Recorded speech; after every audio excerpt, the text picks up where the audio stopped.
Ce jour-là, Antonio rentra plus tôt que d'habitude. La pluie avait cessé, mais l'air restait humide, et en montant l'allée bordée de buissons taillés, il sentit d'abord le goût métallique d'une anxiété qu'il n'avait pas su nommer depuis des mois. Il avait pris l'habitude de fermer la porte du bureau sur les dossiers, sur les réunions, sur la chambre vide. Sa maison était devenue un endroit où l'on traversait plutôt qu'un lieu où l'on habitait. Il se savait veuf, mais n'avait pas encore appris à être père présent. Puis, du palier du premier étage, un son léger, fragile, invraisemblablement vivant le surprit. Une mélodie claire, presque enfantine, déployait des accords sur le petit patio qui donnait sur le jardin. Ce n'était pas la radio. Ce n'était pas le volume d'une télévision. C'était une chanson que lui, autrefois, sa femme Mariana, aimait fredonner quand elle étendait les draps. Il reconnut, entre deux mesures, l'esquisse d'une comptine qui, chez eux, avait toujours été associée au week-end. Une main sur la rampe, il se hâta, les pas contents d'un homme qui, pour une fois, choisissait de revenir avant la tombée du soir. Il ouvrit la porte du salon sans bruit, la bouche d'un homme qui imagine déjà un foyer silencieux. La scène qui s'offrit à lui le coupa net. Sur la terrasse, sous une guirlande de petites ampoules chaudes, Christiane était accroupie, une guitare posée sur ses genoux. Face à elle, deux enfants jumeaux, assis chacun dans leur fauteuil roulant, tenaient de faibles percussions et regardèrent la femme avec une concentration absolue. Miguel, au visage déterminé, battait le rythme avec une cuillère en bois contre un petit tambour. Marina, les yeux mi-clos, laissait ses doigts courir sur un mini-clavier posé sur ses genoux, comme si elle apprivoisait la musique par le toucher. Leurs mains étaient maladroites mais volontaires. La pièce était pleine d'un calme qui n'avait rien de clinique, un calme vivant. Antonio resta sur le seuil, immobile, la veste encore humide de pluie. Il put lire, dans l'éclat des lampes, la simplicité d'un rituel, une tasse de café tiède sur une table basse, des partitions gribouillées à la main, des bracelets de perles que Christiane avait noués pour attirer l'attention, un carnet ouvert où des notes et des horaires de physio se succédaient. À ses pieds, une petite boîte en carton contenait des gants jaunes. On reconnaissait la marque, ceux dont Christiane se servait pour les soins, toujours rangés avec une précision simple. Il n'avait rien entendu venir. Il se souvenait vaguement qu'il avait demandé à Christiane d'aider pendant quelques après-midi. Elle était venue, les enfants avaient souri, mais ce qu'il voyait dépassait de loin ce qu'il avait imaginé.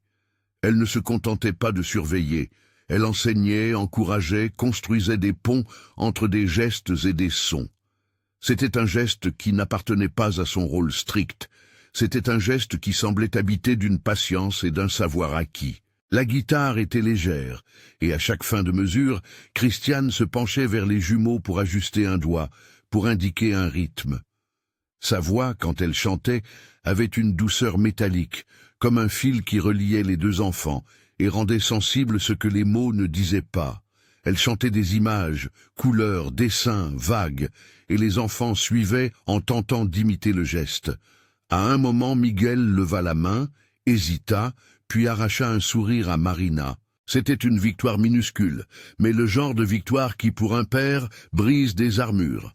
Antonio sentit quelque chose se fissurer en lui, un mélange de surprise, d'intrusion, de gratitude, et, derrière tout cela, une douleur ancienne.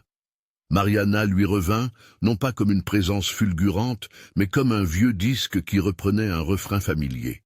Il se rappela les après-midi où elle avait patiemment répété des comptines avec les enfants, quand tout semblait encore possible. Et il comprit soudain que cette maison, autrefois habitable par l'attention, avait été rendue étrangère par son absence. Antonio? Le ton de Christiane changea, oscillant entre la surprise et la politesse professionnelle. Elle posa lentement la guitare et se redressa, comme si chaque geste dépendait d'un protocole. Maintenir la dignité des enfants, ne pas surprendre le patron, respecter les silences. Miguel tourna la tête, le regard encore concentré, et Marina sourit à demi, confiante. Quand ils virent Antonio un instant, l'accord trembla. Des questions invisibles flottèrent dans l'air. Qui était autorisé à être ici? Qui était autorisé à témoigner de ce rôle? Leur regard tentait, sans mots, d'interpréter l'arrivée de l'homme qui avait ordonné tant de choses dans leur vie. Antonio franchit les quelques pas qui les séparaient. Il ne s'approcha pas trop, mais assez pour que la proximité permette une lecture profonde. La précision des doigts de Christiane, la façon dont elle inclinait la tête lorsque Marina hésitait, l'absence de toute grandeur dans son geste, elle n'attendait pas de reconnaissance spectaculaire. Elle agissait parce qu'elle savait faire. Il ne sut pas d'où venait cet instinct de domination qui exigeait une justification, et il le réprima aussitôt, conscient que ses enfants, malgré les années, avaient droit à une transition douce. « Je suis rentré plus tôt, dit-il enfin, la voix rauque, plus cassée qu'il ne l'aurait voulu. Il s'arrêta, chercha la suite. Comment nommer ce qui se passait maintenant qu'il n'avait plus le couvert de Mariana pour expliquer? C'est très bien ce que vous faites. Christiane inclinait la tête, un geste où se mêlaient le professionnalisme et l'affect. Elle répondit, mesurée, « On travaillait une nouvelle séquence, monsieur. On essaye de coordonner la main droite pour Miguel et la sensibilité tactile pour Marina. Avec des petits exercices, et la docteure Sandra m'a montré quelques ajustements. Les deux progressent. Il sentit la modestie dans cette phrase. Elle ne cherchait pas un titre, ni une médaille. Elle donnait des informations pratiques, tandis que les enfants, eux, attendaient un mot de leur père. Antonio s'agenouilla lentement, comme si s'asseoir à hauteur de fauteuil pouvait réparer des années. Miguel, suspicieux, posa la main sur le tambour. Marina fit glisser un doigt sur une touche, et la note tinte telle une promesse.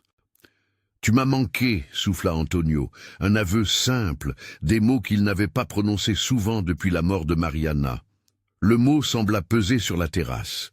Ce n'était pas seulement aux enfants qu'il parlait, c'était à la maison, à lui-même, à ce vide.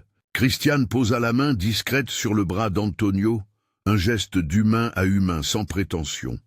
Elle n'était pas la consolatrice, elle était celle qui accompagnait, qui permettait au mouvement de reprendre. Dans ce contact bref, il y eut une reconnaissance tacite. Il avait manqué, mais il était là à présent. Il répondit par un regard qui reconnaissait la sincérité de l'effort. Silence. Les accords reprirent, cette fois plus lents, comme pour épouser le rythme qui venait de changer dans la respiration collective. Antonio, après un court moment, demanda à Miguel de jouer encore une fois. Et Miguel leva la baguette, réduisant à néant la distance qu'il avait cette nuit-là avec son père absent. C'était l'instant pour lequel il n'existait pas de protocole. Un père qui redécouvrait la musique des siens. Le monde extérieur, avec ses réunions, ses chiffres, ses partenaires d'affaires, était soudain à distance. Ici, la présence avait force. Il se surprit à vouloir rester, à vouloir écouter. Les accords devinrent une conversation. À la fin de la chanson, alors que Christiane rangeait la guitare, Antonio prit une décision intérieure qui sonnait moins comme une résolution spectaculaire que comme une lente annexion du quotidien. Il allait changer quelque chose. Pas par orgueil, ni pour s'acheter une tranquillité d'âme, mais parce que les enfants avaient besoin de présence, et parce que, en les voyant dans la lumière, il retrouvait une part d'innocence qui lui avait été retirée. C'est à ce moment-là que quelqu'un frappa à la portière vitrée. La voisine du rez-de-chaussée, curieuse, probablement revue de l'habitude de voir des allées et venues. Un micro-intrusion qui rappela à Antonio le monde social qui entourait la maison. Regards, jugements, explications à donner. Il prit une inspiration comme si l'air devait servir de pont entre l'intime et l'extériorité. Avant de poursuivre, il y eut un geste presque trivial, mais lourd de conséquences. Il retira sa montre, la posa sur la table à côté de la tasse de café et regarda son visage dans le reflet du verre. Il ne voyait pas un homme d'affaires. Il voyait surtout un père qui n'avait jamais su traduire la douleur en actes. Le petit détail de la montre, ce geste d'abandon d'un objet de contrôle, fut le premier indice d'une reconstruction lente. Si cette scène vous touche, si cette musique vous rappelle un moment où la maison s'est réchauffée par une présence, alors restez avec cette histoire. Laissez un like pour soutenir des récits qui parlent d'honnêteté, et d'attention. Après ce court silence, la journée se déplia en une série de petites routines qui, jointes les unes aux autres, commencèrent à reformer la trame de la maison. Le lendemain, Antonio décida de réduire délibérément ses rendez-vous. Il organisa une réunion vidéo plutôt qu'une rencontre en personne. Il feignit une urgence professionnelle pour éviter l'attente de l'autre société, non par lâcheté, mais parce que chaque heure sauvegardée était une heure qu'il consacrait à la maison. Il prit une décision concrète et prosaïque. Il institua un après-midi hebdomadaire pendant lequel il serait présent. Pas pour superviser, ordonner ou juger, mais pour observer et participer. Il prévint Roberto, son associé, qui remarqua l'étrangeté du comportement avec sourcillerie et remarques arides. Mais Antonio, pour la première fois depuis longtemps, mit les limites claires. Il ne déléguerait plus les après-midi des enfants. Dans les jours qui suivirent, la terrasse devint un lieu d'expérimentation. On y voyait des séances de physiothérapie guidées par la doctora Sandra, professionnelle aux gestes nets et aux explications mesurées. On y vit des exercices de renforcement des doigts, des jeux d'équilibre, la mise en place de petits outils d'aide. La musique se glissa dans ces rendez-vous comme un fil conducteur, une note tenue pour encourager, un rythme répétitif pour stabiliser un geste, le sourire d'un parent pour renforcer la confiance. Christiane se montra infatigable dans sa préparation. On apprit qu'elle n'était pas arrivée à ce poste par hasard. Son père, ancien accordéoniste de village, lui avait appris à écouter et elle avait suivi un cours technique en éducation musicale et en soins aux personnes à mobilité réduite. Elle n'était pas une héroïne instinctive, elle était une professionnelle qui avait étudié, échoué parfois, rectifié et construit un savoir pratique. Elle passait ses soirées à feuilleter des manuels, à écrire des plans d'exercice, à appeler la mère pour demander un conseil sur l'adaptation d'un jouet. Sa mère, femme robuste d'un village voisin, venait par moments aider à la logistique. Elle préparait des petits gâteaux, pliait des linges et racontait parfois des souvenirs qui ajoutaient de la texture aux journées. Les progrès des enfants furent mesurés, lents mais réels.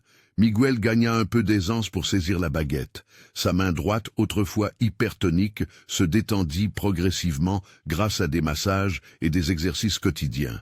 Marina, dans sa manière d'aborder le clavier, développa une sensibilité plus fine au toucher. Ses doigts apprirent à différencier la hauteur d'une note à la pression.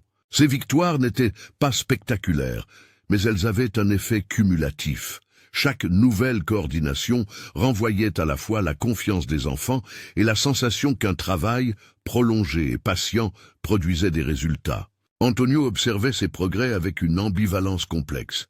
Parfois, il intervenait maladroitement, corrigeant une posture, proposant un appareil plus efficace et allait trop loin. D'autres fois, il se taisait, laissant à Christiane la responsabilité. Au fond de lui, il luttait contre un réflexe paternaliste. Il voulait tout changer, tout acheter, tout accélérer. Mais la réalité de la transformation lui enseigna une leçon plus douce. La patience et la répétition, la confiance en un savoir fait de petites habitudes. Il apprit à demander, à reconnaître l'expertise de Christiane, à suivre ses conseils simples. Enlever les chaussures de Miguel avant un exercice, placer un coussin sous Marina pour améliorer l'angle des poignets, répéter la même chanson 10 fois sans lassitude apparente. La maison elle-même subit des ajustements matériels. Une rampe discrète remplaça 2 marches. Des coussins spécifiquement choisis permirent des appuis. La cuisine se dota d'un élévateur pour que les enfants puissent participer aux routines. Ces changements ne furent pas uniquement symboliques. Ils signifièrent pour Antonio un engagement tangible, visible sur les factures, dans la liste de courses, dans la conversation avec un artisan. Il comprit que réparer un foyer n'était pas une métaphore. C'était l'addition de détails souvent fastidieux et concrets. Et il y eut aussi, inévitablement, des murmures venus de l'extérieur. Eliane et Béatrice, figures de l'ancienne société que fréquentait Antonio avec Mariana, observèrent la transformation d'un œil critique. À l'un de ces déjeuners mondains, entre un amuse-bouche et un plateau de fromage, elles laissèrent glisser des commentaires sur l'image et sur ce que diront les autres. Roberto, de son côté, se permit des remarques professionnelles qui touchaient parfois à la condescendance. Pourquoi investir tant dans des loisirs? Pourquoi changer la structure du personnel? Les questions n'étaient pas neutres. Elles venaient avec un poids social, celui des conventions et du regard. Antonio ressentit face à ces jugements une irritation nouvelle. Il prit conscience que sa décision d'être plus présent réveillait aussi des frictions extérieures. Certains y voyaient une faiblesse, d'autres une menace à l'ordre établi. Mais il comprit que ce qu'il construisait n'était pas une preuve à donner à la société, c'était une responsabilité à tenir auprès de ses enfants. Quand il parlait à Christiane de ses commentaires, il le faisait sans dramatiser. Il proposa un changement concret, revoir contractuellement le rôle de Christiane, formaliser son salaire, offrir une prise en charge pour ses études en pédagogie inclusive. Il ne voulut pas que leur relation soit fondée sur la gratitude seule. Il l'a voulu juste et professionnelle. Christiane accueillit la proposition avec un mélange de surprise et de précaution. Elle n'était pas naïve. Elle connaissait les pièges des rapports inégaux. Elle voulut des garanties écrites, un calendrier d'heures clair et la possibilité d'un congé pour les examens. Leur conversation fut franche, sans effusion théâtrale. Ils discutèrent des implications pratiques, de la manière dont un contrat devait protéger sa stabilité et de la nécessité de dissocier la reconnaissance professionnelle de toute attente émotionnelle prématurée. Ce fut un moment déterminant. La relation prenait une forme plus équilibrée, fondée sur des actes et non sur des misérables remerciements. Et puis, il y eut des après-midi simples, sans observer ni juger, des moments où l'on retapissait les heures, café partagé, partitions annotées, une vieille photo de Mariana rangée dans un tiroir à côté d'un vieil harmonica qu'on ne savait pas si l'on devait jeter. Un soir, en préparant les enfants au coucher, Christiane trouva dans la poche d'un peignoir un mot de Mariana à Antonio.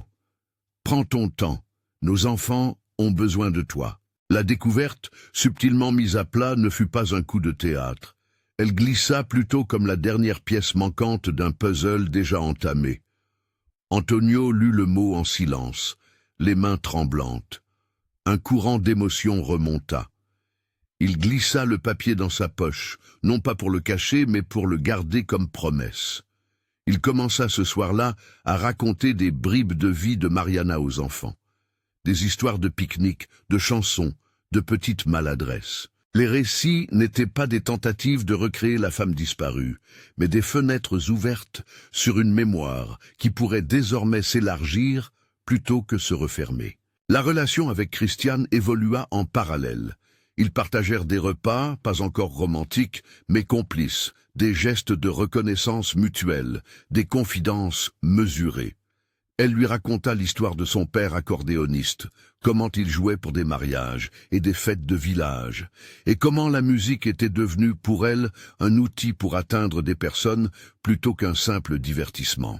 Il apprit qu'elle avait passé un cours technique en éducation musicale et en rééducation sensorielle. Elle lui offrit des détails sans chercher à être héroïque. Antonio, à son tour, partagea la tendresse contenue pour Mariana, l'embarras de ses premières années de veuvage et la décision de ne plus fuir. Il y eut entre eux des moments d'hésitation, des regards qui s'attardaient un peu trop, des mains qui restèrent un instant sur une poignée. Mais chaque avancée fut précédée d'un accord explicite. On clarifiait, on parlait, on convenait. Ils décidèrent, ensemble, de prendre leur temps. Christiane demanda du temps pour achever sa formation. Antonio offrit un programme d'études payé et des horaires adaptés. Ils mirent tout par écrit, puis signèrent avec un sourire embarrassé, comme si la formalisation leur donnait la permission de respirer. Malgré ces arrangements prudents, le monde extérieur restait curieux. Un soir, alors qu'ils s'entraînaient pour une petite présentation destinée à un cercle restreint, une manière de mesurer l'avancée des enfants en conditions réelles, un voisin laissa fuir un commentaire acerbe lors d'un dîner. « Pourquoi mettre une femme de ménage sur le devant de la scène ?» lança-t-il, la remarque traversant l'air comme un caillou dans une mare. Les propos n'étaient pas des injures, mais ils portaient ce poids des catégories sociales que tant de petites phrases entretiennent. Antonio sentait ce regard peser. Il répondit sans méchanceté, mais avec fermeté, parce que ce n'est pas une scène, c'est le travail de quelqu'un qui a appris et qui mérite d'être reconnu. Sa réponse, simple, plaça un point final sur l'alarme de jugement, mais il sut que l'acceptation totale viendrait plus tard. Pour l'instant, il souhaitait que les enfants aient une opportunité de montrer ce qu'ils avaient appris, non pas pour changer les esprits d'un soir, mais pour leur permettre d'exister dans un autre cadre que la maison. La préparation de cette petite présentation prit la forme d'une répétition tranquille sur la terrasse, accords répétés, micro-ajustement de tempo, gestes chorégraphiés, pour que Miguel et Marina puissent suivre sans être submergés. Antonio se découvrit à cette occasion un rôle nouveau, celui de logisticien affectueux, d'intermédiaire entre les demandes techniques et les nécessités émotionnelles. Il alla chercher un micro, ajusta la hauteur d'un pupitre, signala à Christiane de placer un coussin supplémentaire pour Marina. Ces gestes, banals, signifièrent qu'il commençait à habiter un rôle auquel la vie ne l'avait pas préparé. Un soir, au moment où la lampe du salon projeta une ombre douce sur le tapis, Miguel, avec sérieux, s'adressa à son père. « Papa, tu restes après la chanson ?» La question n'avait rien d'anodin. Antonio sentit ses doigts se crisper légèrement. Il répondit sans promesse grandiloquente, mais avec vérité, « Oui, je resterai. » Le mot « oui » fut comme un écho dans la maison. Il ouvrit un chemin non vers une guérison miraculeuse, mais vers une présence durable. Et pourtant, même lorsque les choses semblent prendre la bonne direction, l'histoire ne suit pas une ligne droite. Les obstacles, parfois, sont de l'ordre des détails. Un rendez-vous médical repoussé, une remarque mal placée, une facture plus lourde que prévu. Dans les semaines qui suivirent, un de ces détails fit surface. Roberto, pressé par les chiffres et la pression d'un conseil d'administration, revint à la charge sur l'organisation financière. « Nous devons réduire les coûts », affirma-t-il lors d'une réunion. Les nouveaux aménagements, l'aide à l'étude pour Christiane, tout cela représentait une dépense qu'il jugea excessive. Sa position provoqua une tension qui dépassa la sphère professionnelle et entra dans l'intime. Antonio dut alors jongler. Il voulait protéger ses enfants, soutenir Christiane, sans mettre l'entreprise à risque. Il prit une décision qui, encore une fois, fut plus administrative que théâtrale. Il réalisa un budget, coupa des postes superflus ailleurs et prit sur ses économies personnelles pour maintenir les engagements. C'était discret, concret et révélateur d'un choix. Il mettrait la famille en priorité. Cette responsabilité financière ne rendit pas la relation plus belle, mais elle l'ancrage davantage dans le réel. La tension monta progressivement jusqu'à un dîner où la société entière serait réunie pour célébrer un anniversaire d'affaires. Antonio savait que ce serait un terrain délicat, des regards, des chuchotements et peut-être une scène publique. Il décida d'inviter cependant Christiane et les enfants, non pas pour affirmer un statut, mais pour donner aux jumeaux l'occasion de jouer devant des gens et de recevoir, peut-être, une reconnaissance qui allait au-delà d'eux. La maison, dans les jours qui précédèrent la fête, fut traversée par une énergie particulière. On vérifia les instruments, on ajusta les costumes modestes, on répéta une chanson qui tenait de la comptine et du serment. Christiane chantait doucement, Miguel tapa la réplique de son tambour, Marina posa ses mains avec plus d'assurance sur les touches. Antonio, au milieu de tout cela, sentit une appréhension nouvelle. Il redoutait autant le regard des autres que le risque de trahir la mémoire de Mariana. L'équilibre entre hommage et nouveauté lui semblait fragile. Le moment culminant approchait. Les invitations avaient été envoyées, les convives habituels partageraient un repas qui, à lui seul, brimait de jugement et de tradition. Et, tandis qu'il ajustait les derniers détails, en regardant la liste des invités, Antonio sentit qu'il n'était pas en train d'orchestrer une performance. Il préparait une épreuve pour la maison, une mise en commun du réel face au monde. Il n'était pas certain de gagner. Il savait seulement qu'il ne voulait plus fuir. La terrasse où se tenaient les répétitions se refermait lentement sur la lumière tombante. Les enfants, fatigués mais satisfaits, allèrent dormir. Christiane, assise avec Antonio près d'une tasse de thé tiède, posa sa main sur la sienne et, pour la première fois, prononça une phrase qui n'était ni professionnelle ni totalement personnelle. « Merci de m'avoir fait confiance, dit-elle. Je ne veux pas abuser. » Il sourit, maladroitement reconnaissant. Les mots qu'il murmura en retour n'étaient pas des promesses de contes de fées, ni des déclarations enflammées. Ils étaient patients. On avance. On fait en sorte que ce qui se passe ici ne soit pas une faveur, mais un droit, pour eux d'abord, pour toi ensuite, si tu le veux. Elle acquiesça. Ils convinrent de parler davantage à l'avenir, de ne pas précipiter les choses, de garder la clarté des engagements écrits. Le pacte, humble, se scella dans un silence confortable. Mais la route restait longue.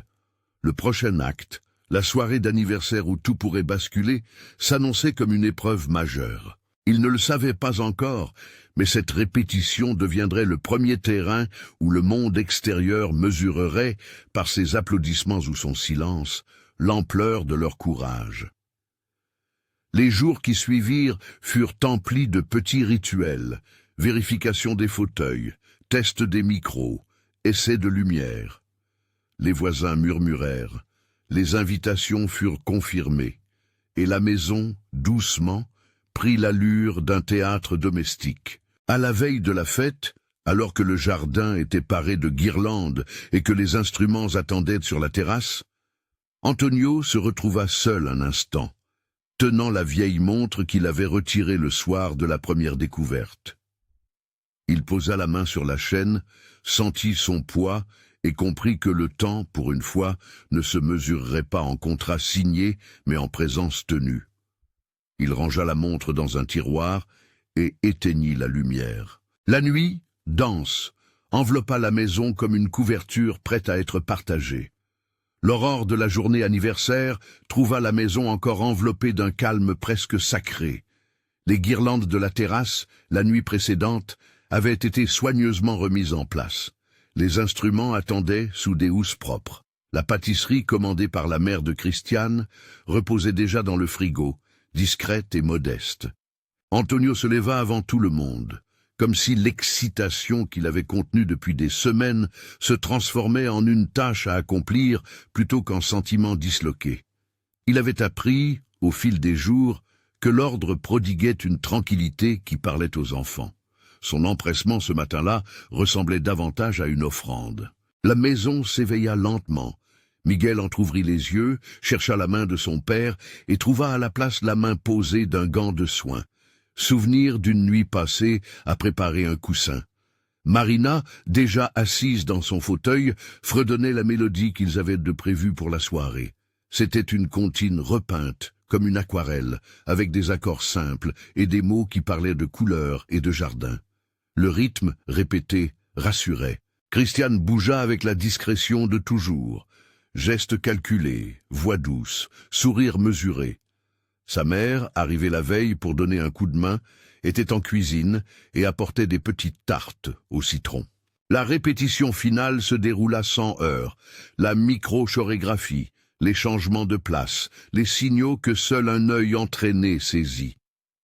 La docteure Sandra fit une dernière vérification des appuis de Marina et s'assura que Miguel avait la bonne sangle au niveau du tronc. On installa des coussins supplémentaires, on vérifia la hauteur du micro.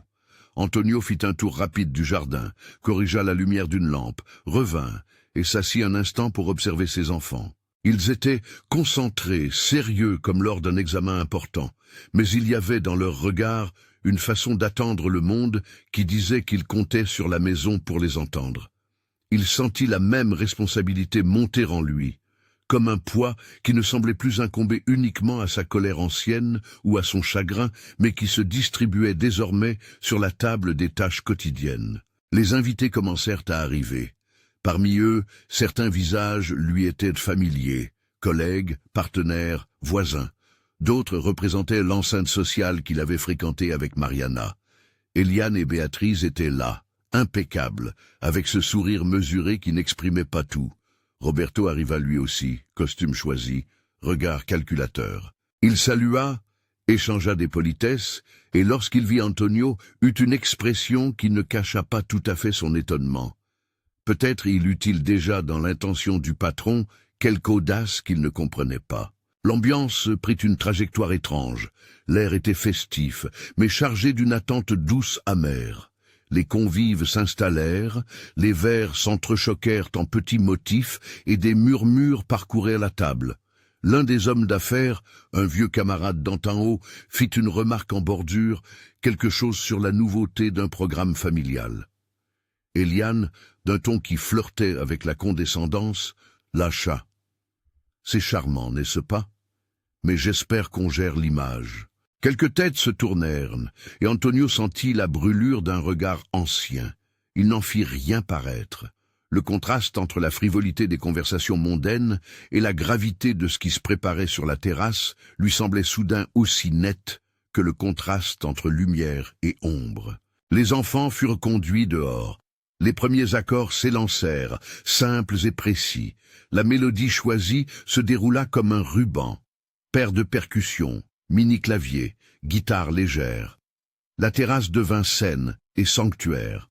Christiane, à genoux pour être à hauteur de Marina, donna le tempo d'un hochement de tête, puis chanta d'une voix contenue et claire les paroles adaptatives de la comptine. Miguel, dans son rôle, tint le rythme avec une assurance qui n'existait pas chez lui il y a quelques mois. Marina posa ses doigts sur les touches avec une lenteur étudiée, et la note, timide d'abord, grandit en confiance. Il ne s'agissait pas d'une démonstration spectaculaire à visée émotive. C'était l'exhibition précise d'un travail patient, articulé, encodable, et c'était cela qui fit vaciller le cœur de quelques convives. Au milieu de la chanson, un silence s'installa. Ce silence particulier qui n'est pas vide, mais tourné vers la réception. Les visages des invités se transformèrent. Là où certains n'avaient prévu qu'un interlude, ils durent se replacer face à l'évidence d'un savoir-faire. Les mains, timides d'abord, commencèrent à se joindre, certaines paumes se durcirent, retenues par une émotion contenue. Eliane se surprit à essuyer son coin d'œil, elle qui n'acceptait pas facilement les désordres de son sentiment. Béatrice, le menton relevé, détourna la tête, puis, sans bruit, applaudit. Roberto, au fond, resta immobile.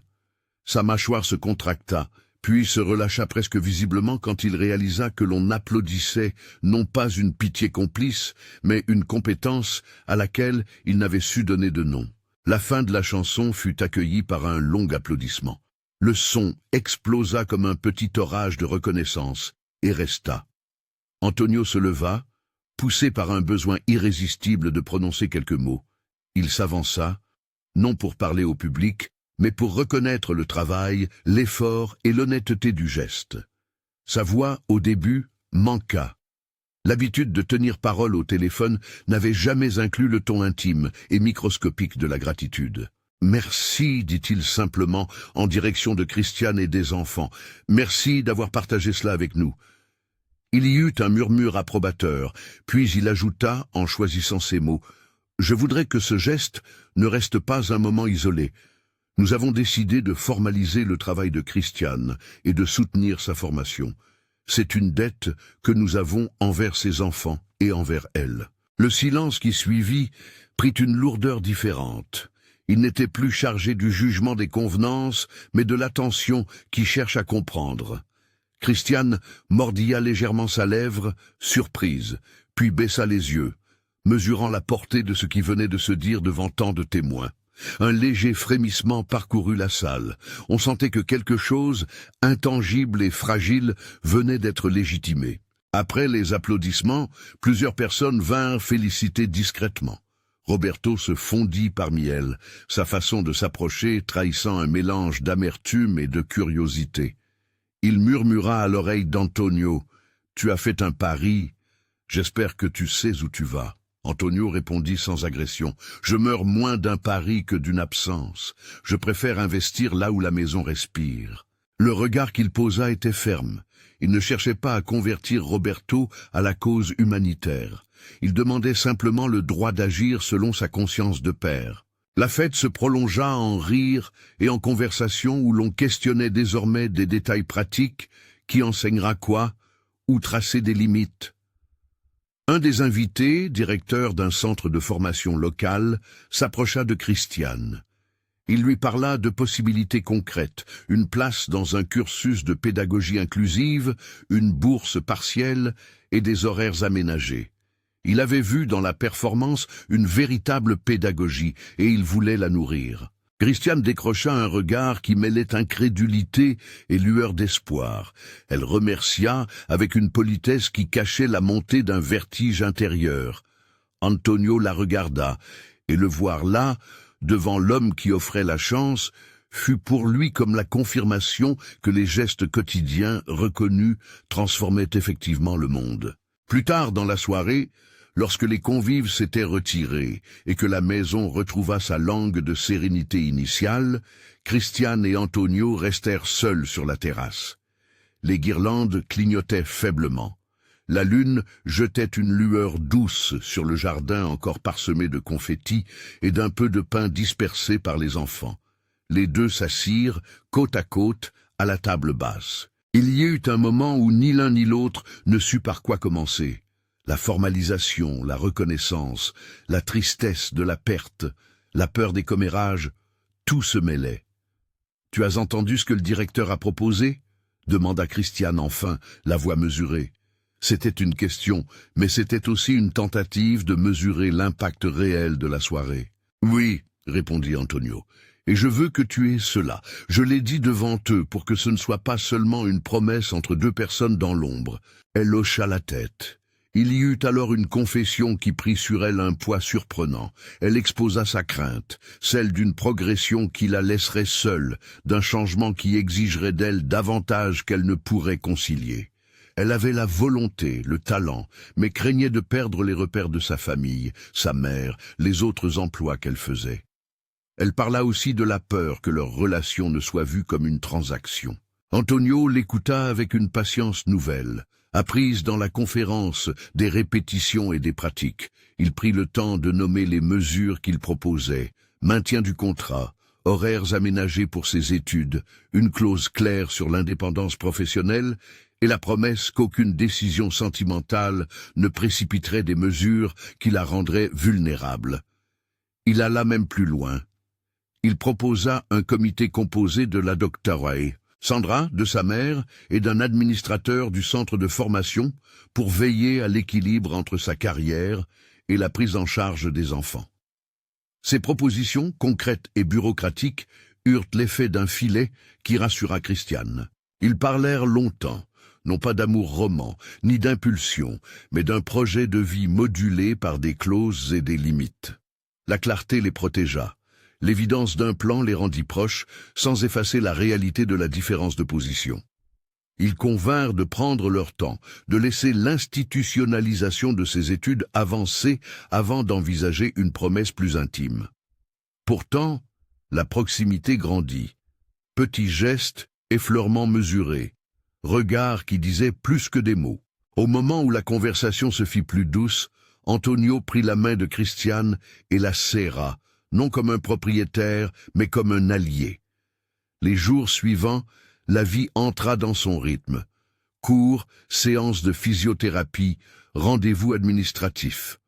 La formalisation prit forme, un contrat signé, le transfert d'un acompte pour les frais de scolarité, la confirmation d'une place au centre de formation. La signature du contrat eut une dimension presque cérémonielle, pas parce qu'elle scellait une alliance romantique, mais parce qu'elle reconnaissait la dignité professionnelle de Christiane. La famille de Christiane vint au bureau d'Antonio pour assister à la signature, et la mère versa des larmes de fierté. Miguel et Marina signèrent chacun leur prénom, maladroitement, sur un papier en guise de témoin. Ce détail, éclairé comme une petite lumière domestique, plut à tout le monde. Pourtant la route demeurait semée d'écueils. Des murmures circulèrent toujours. Au travail, Roberto continuait d'émettre des réserves. Il évoqua des risques d'image, des craintes commerciales. Ils se disputèrent, pas violemment, mais frontalement, lors d'une réunion où Roberto défendit l'idée que les responsabilités d'un patron n'incluent pas la réforme sociale d'un foyer. Antonio prit la parole, avec une détermination tranquille. Il expliqua que sa priorité était d'abord familiale, et que les ajustements financiers seraient faits ailleurs.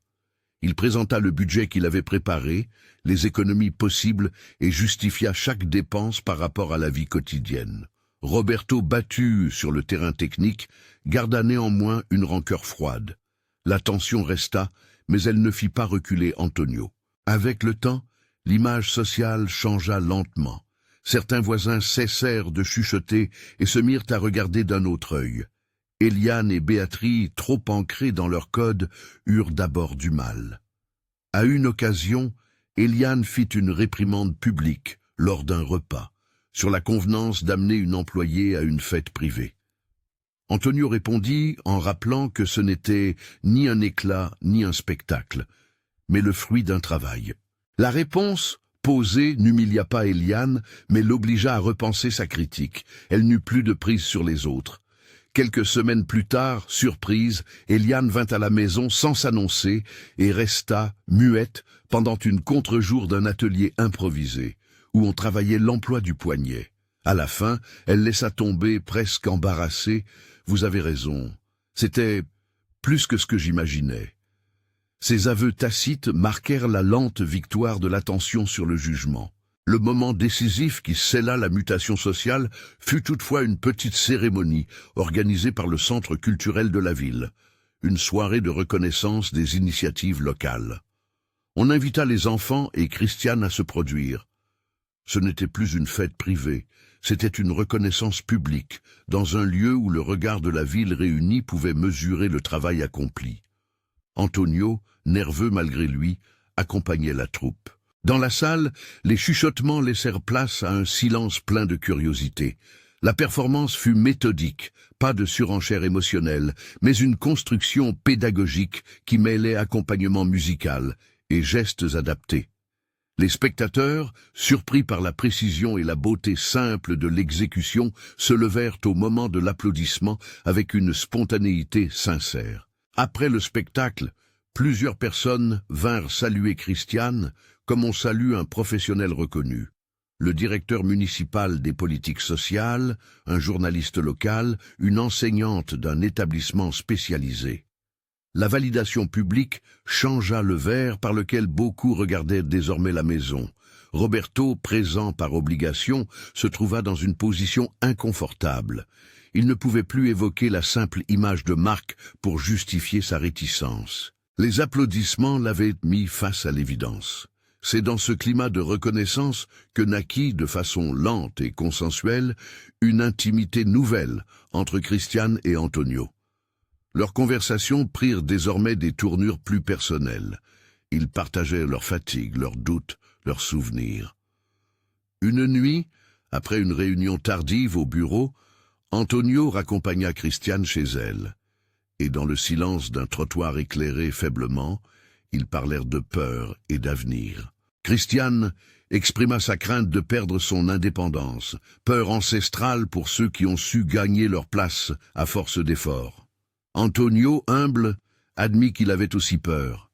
Peur de ne pas savoir aimer sans remplacer, peur que sa main ne soit perçue que comme un geste paternaliste. Ils firent un pacte, verbal et simple. Tout engagement affectif devrait être précédé d'une clause de garantie professionnelle, d'un temps d'adaptation et d'un accord écrit qui protège la posture de Christiane. Leur sérieux, bureaucratique presque, ne retirait rien à l'émotion. Au contraire, il la stabilisait. Le jour où Antonio décida de demander à Christiane si elle accepterait de l'épouser, il le fit de la manière la plus soucieuse possible de ne pas l'aliéner. Ce ne fut pas une scène spectaculaire, pas de genoux ni de bagues glissées en un éclair. Il choisit un après-midi clair, où les enfants étaient à une séance de travail et la maison offrait un calme propice. Ils s'assirent sur le banc du jardin, un endroit qu'ils avaient aménagé ensemble, avec des coussins récupérés, une plante dans un pot ébréché et une vue sur le petit érable qui déjà s'était adapté à ses saisons. Je voudrais que nous parlions de l'avenir, commença Antonio. Pas comme une idée qui m'obsède, mais comme une route possible. Je ne veux rien imposer. Je veux seulement savoir ce que tu en penses. À toi. Il prit sa main, non pour la posséder, mais pour l'accompagner. Christiane regarda ses doigts, puis le visage d'Antonio. Elle voyait cet homme qui avait appris à nommer les choses avec précision, qui avait accepté les limites qu'elle proposait, qui avait financé sa formation sans attendre de retour immédiat. Elle savait que l'équation n'était pas simple. Mariage, en particulier dans leur milieu, portait un poids social. Elle pensa à sa mère, à la fierté possible, mais aussi aux commentaires. Elle pensa aux enfants et à Marina qui, parfois, plaçait sa main comme un signe de gratitude sur la manche de Christiane. Elle pensa aux contrats, aux garanties, à la clause de protection qu'ils avaient eux-mêmes écrite. « Je veux construire cela, » dit-elle finalement, la voix claire. « Mais pas maintenant. Je veux d'abord finir ma formation, poser mes bagages. Je veux me sentir arrivé par mes propres pas. Et ensuite, oui, si tu veux toujours, nous pourrons envisager un mariage. » Il sourit alors, un sourire qui contenait la reconnaissance d'un accord et la paix d'un refus non violent. Il posa la question autrement, sans hâte. « Acceptes-tu, quand tu seras prête, d'envisager un mariage avec toutes les garanties que nous avons évoquées ?»« Oui, » répondit-elle après un instant. « Oui, je veux bien, mais à nos conditions. » Ils scellèrent l'accord d'un baiser doux, modéré, qui ne doutait pas de la lenteur du temps. Il n'y eut pas de feu d'artifice. Il y eut la sensation d'un trait qui se rallongeait vers l'avenir. Leur baiser fut public entre eux deux et discret pour les autres. Il scella une promesse qui n'annulait pas leur prudence, mais l'accompagnait. Le mariage eut lieu quelques mois plus tard, après la fin du cursus initial de Christiane et la mise en place de garanties juridiques. Ce fut une cérémonie simple dans le jardin, avec la présence proche de la famille et des amis qui avaient accompagné le chemin. Il y eut une petite procession, les enfants poussant leurs petites roues au premier rang, Marina tenant un bouquet composé à partir d'herbes du jardin, Miguel battant la mesure en tapant sur un petit tambour qu'il avait lui-même décoré. Christiane portait une robe sobre. Antonio, sans extravagance, était parfaitement émouvant dans sa retenue. Il n'y eut pas de discours grandiloquent. Chacun parla peu, mais chaque mot pesait. Le vrai changement, après les feux de la cérémonie, se fit dans la lenteur des jours. Christiane termina sa formation avec mention honorable. La ville reconnut son travail et l'employa comme consultante ponctuelle. Son salaire fut révisé, non comme un geste d'aumône, mais comme une correction de valeur. Et elle signa un nouveau contrat, stable, avec des congés pour ses examens. Le centre culturel proposa des ateliers qu'elle anima, d'abord modestes, puis de plus en plus prisés. La maison se transforma définitivement. La rampe devint invisible, intégrée au décor. La cuisine, adaptée, permit désormais aux enfants de participer à la préparation du goûter. Une pièce fut aménagée en studio musical pour les exercices et les enregistrements simples. Les progrès des enfants, mesurés et concrets, devinrent une part ordinaire de la conversation familiale. Miguel gagna en coordination. Il pouvait, après des mois de massage, manipuler de petits objets plus précisément. Il développa une meilleure endurance pour tenir un tempo. Marina, par des jeux sensoriels, affina sa sensibilité. Elle put, à certains jours, jouer une mélodie complète avec un doigt. Tout cela n'effaça pas leurs limites, mais la maison avait appris à payer attention aux marges, et les victoires, petites, patientes, furent fêtées avec respect plutôt que exploitées à des fins d'émotion. À l'extérieur, la reconnaissance s'amplifia. Le journal local publia un portrait de Christiane, non pas présentée comme une figure exotique, mais comme une professionnelle de terrain. On l'invita dans des écoles, on la fit intervenir dans des formations pour travailleurs sociaux. Eliane et Béatrice, qui autrefois s'étaient montrées sceptiques, vinrent un jour à un atelier et, après une heure d'écoute, repartirent en avouant leur surprise. « Nous avons beaucoup à apprendre », confessa Béatrice en regardant ses mains. Ces déplacés de posture prirent pour Christiane la forme d'une acceptation tardive mais sincère. Roberto, lentement, se réconcilia avec l'idée d'un patron qui assumait des choix pas toujours dictés par le rendement immédiat. Il fut le premier, un soir, à proposer un partenariat, une ligne de petits événements culturels sponsorisés par l'entreprise, dont une partie des bénéfices serait reversée à des projets d'accessibilité dans la ville. Ce revirement n'était pas uniquement stratégique, il portait la trace d'une humilité qui venait du fait d'avoir vu, en direct, l'évidence d'un travail reconnu. Leur relation professionnelle resta difficile par moments, mais elle trouva un terrain d'entente plus respectueux. Les années qui suivirent racontent des détails discrets plutôt que des coups d'éclat. Christiane obtint un diplôme en pédagogie inclusive. Elle s'inscrivit aussi à des cours du soir en musicothérapie. Antonio, quant à lui, apprit à mesurer son temps entre la société et la maison. Il prit des décisions plus humaines au conseil d'administration, inspiré par la présence qu'il habitait désormais. Ils eurent, 2 ans après le mariage, une fille, Sofia. Une petite voix nouvelle qui changea encore la maison en moins de jours qu'il n'en avait fallu pour écrire un contrat. Sofia grandit entourée de musique. Elle eut pour berceuse les chansons que sa mère avait rechantées, et pour compagnons Miguel et Marina, qui, devenus adolescents, gardaient une relation fraternelle complexe mais profonde avec la petite.